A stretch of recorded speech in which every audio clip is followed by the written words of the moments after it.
Hoy, en este nuevo episodio de la serie Pensamiento Social Católico, vamos a hablar sobre el destino universal de los bienes, que es el tercer principio universal de la doctrina social de la Iglesia que vamos a estar estudiando en esta serie. Recordemos que en los videos anteriores, primero hablamos sobre el bien común. Luego hablamos de dignidad humana y dijimos que estos dos principios están íntimamente relacionados y que son absolutamente complementarios, pero definimos ciertamente el bien común como la meta y razón de ser de la vida en sociedad. Y lo asociamos, el bien común, con el perfeccionamiento del ser humano, de todo el hombre y de todos los hombres. Luego hablamos de dignidad humana y dijimos ciertamente que dignidad humana es la consideración del valor propio que tiene todo ser humano por su condición de ser creado a imagen y semejanza de Dios, tal como relata el capítulo 1 del Génesis. Y dijimos que, claro, esta dignidad le es propia, le es suya, le viene de sí precisamente por esta única consideración, ser creado a imagen y semejanza de Dios. Por lo tanto, como dice el Concilio Vaticano II, el hombre, el ser humano, es la única criatura que Dios ha amado por sí misma. Y diríamos también con Kant, aquel filósofo alemán, aquel filósofo de Prusia, diríamos que debemos considerar siempre a toda persona como un fin y nunca como un medio, es decir, rechazar la instrumentalización, es decir, usar a las personas para nuestro beneficio, usar a nuestras personas para el goce egoísta y que, claro, lamentablemente estas consideraciones están muy presentes en nuestra sociedad, en donde se ha vuelto muy común usar a las personas y defender los objetos. Usamos a las personas y protegemos los objetos, cuando debería ser al revés, usar las cosas y defender a las personas. Bien, entonces, claro, estamos listos, pienso yo, para conversar sobre este importante y poco conocido, diría yo, muy poco conocido principio del destino universal de los bienes.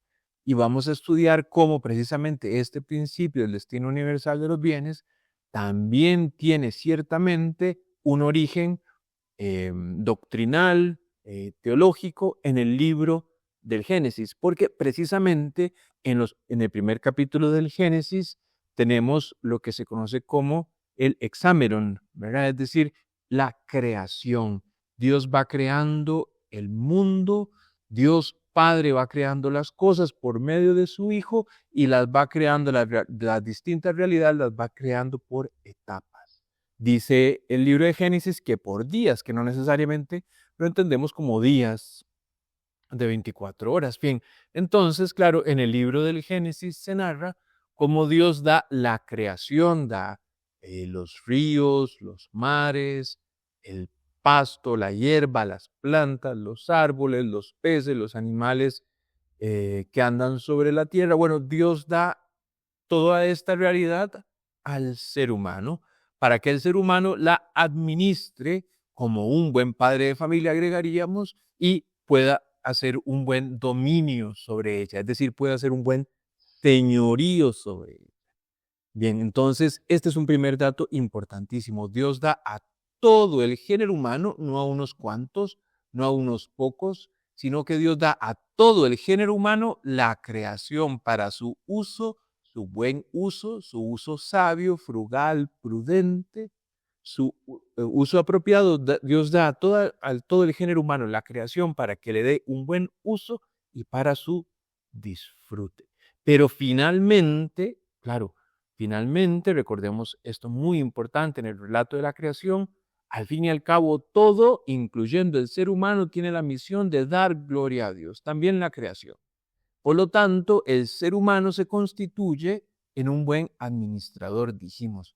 Tiene el ser humano, el hombre representado por Adán, tiene el papel de ser vicario de Dios, es decir, representante de Dios ante la creación, porque Dios es un Dios trascendente. Esto lo muestra el libro del Génesis. Bien, entonces, claro, el ser humano cumple este papel de ser administrador y vicario de Dios. Y entonces, desde esta perspectiva, entendemos que los bienes como tales, ya mencionamos algunos, ¿verdad? Los bienes como el agua, como el aire, como los frutos de los árboles, de las plantas, los animales, los peces, los ha dado Dios para que se distribuyan adecuadamente en todo el género humano. De aquí que podemos decir que hay que rechazar, según la visión cristiana de la creación, hay que rechazar una visión de acumulación excesiva de bienes, porque Dios no quiere eso para nosotros. Dios no quiere que acumulemos en exceso, especialmente si esto va en detrimento del bienestar elemental del prójimo. Bien, recordemos que dentro de la visión del Antiguo Testamento está muy claro que la tierra le pertenece a Dios. Dice el libro del Levítico en el capítulo 25, dice, la tierra no se venderá a perpetuidad porque la tierra me pertenece, dice el Señor. Dios es el definitivo dueño y propietario de la creación.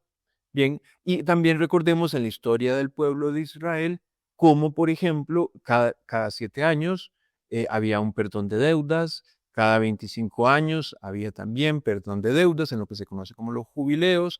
Recordemos que Dios manda también, bueno, que la tierra descanse, que los animales descansen.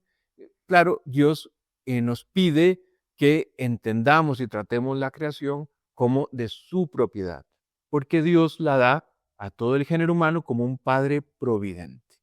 Y entonces aquí ya podemos decir que, claro, el destino universal de los bienes supone el tratamiento de nuestras propiedades, de lo que tenemos a favor nuestro, de lo que hemos logrado conseguir, siempre con este principio en mente, que debemos evitar la acumulación excesiva de bienes a nuestro favor y en detrimento del prójimo. Esto, por supuesto, nos lleva a hablar de propiedad privada. ¿Qué es la propiedad privada? Bueno, la propiedad privada son aquellas realidades creadas que me pertenecen, ¿verdad? Me pertenece un reloj, me pertenece un teléfono, me pertenece una computadora, un hogar, una casa, un techo, una propiedad, un terreno. Bueno, esa es la propiedad privada.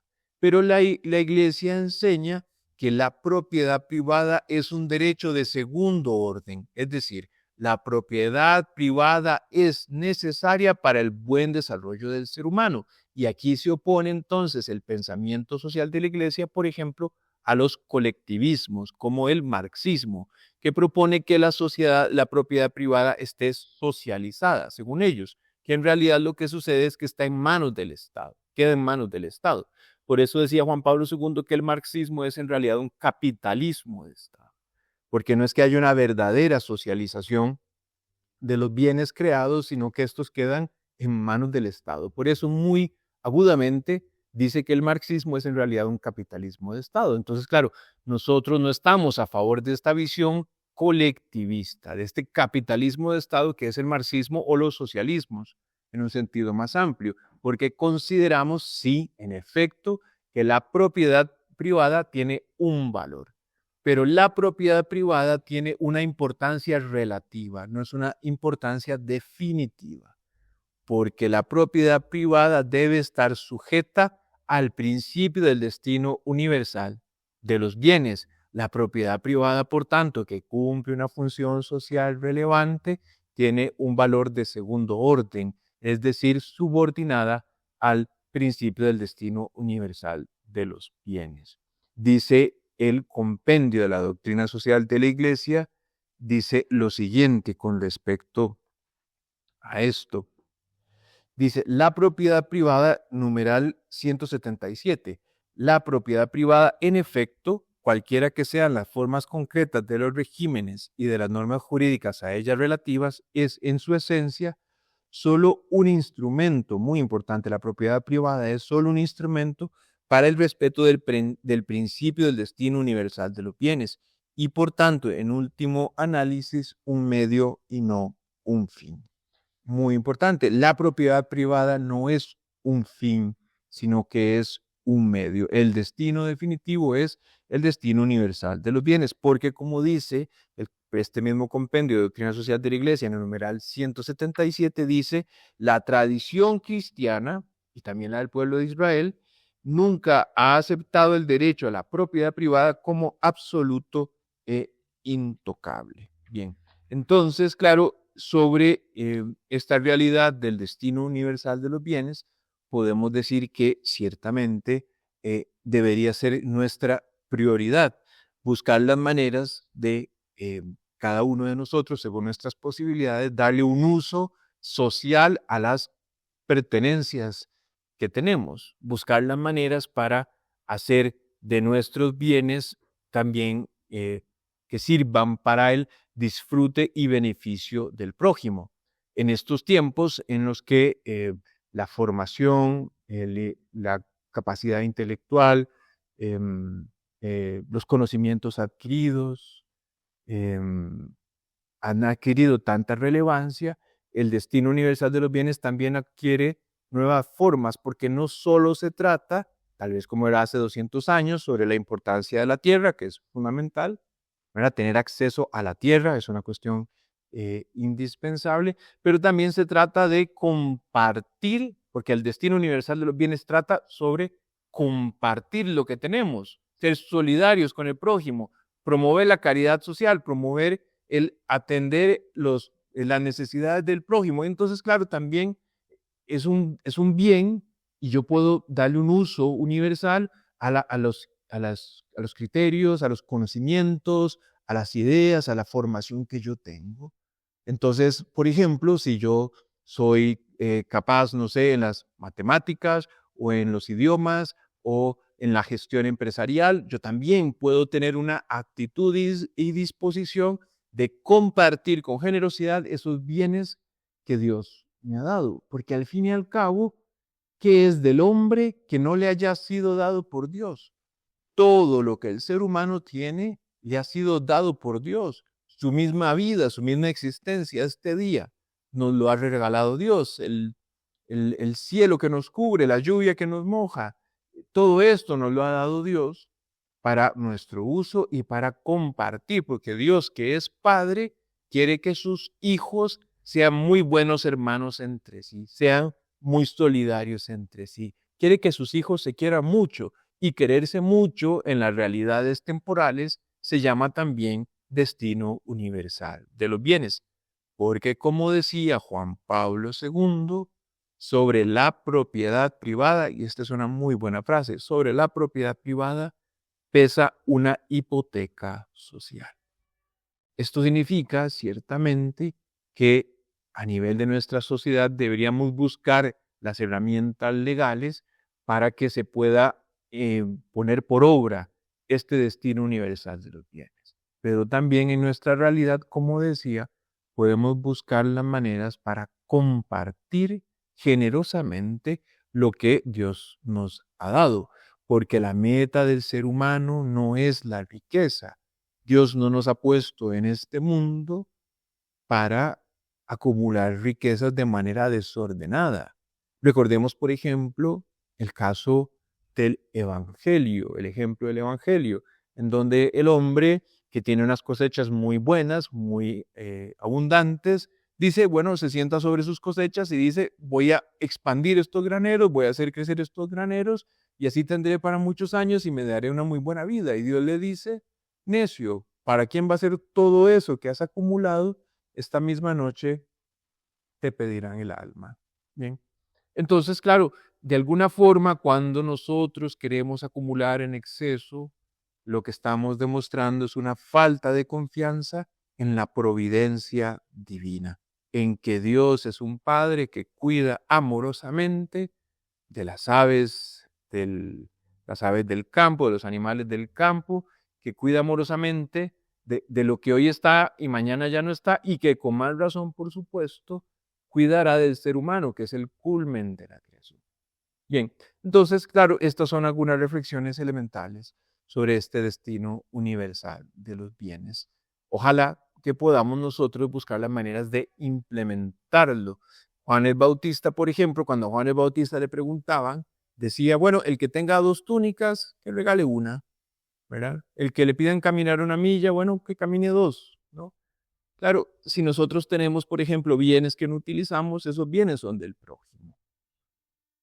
Si nosotros tenemos espacios en nuestro hogar que no utilizamos, bueno, podríamos tratar de buscar maneras de compartir esos espacios en nuestro hogar con el prójimo y así muchas otras maneras de poder llevar a la práctica este principio del destino universal de los bienes, recordando que por un lado nosotros no mantenemos una visión capitalista de la propiedad privada, en donde creemos que la intencionalidad de la propiedad privada es que esté ampliamente distribuida y no concentrada en pocas manos, y en este sentido rechazamos los efectos del capitalismo, pero a su vez también, por supuesto, rechazamos la visión socialista de la propiedad privada que considera que debe estar en manos del Estado y que los medios de producción, es decir, las empresas, las fábricas, todo debe estar en manos del Estado, lo cual, por supuesto, limita gravemente la libertad humana, la posibilidad de emprendimiento que es propia y connatural al ser humano. Muchas gracias.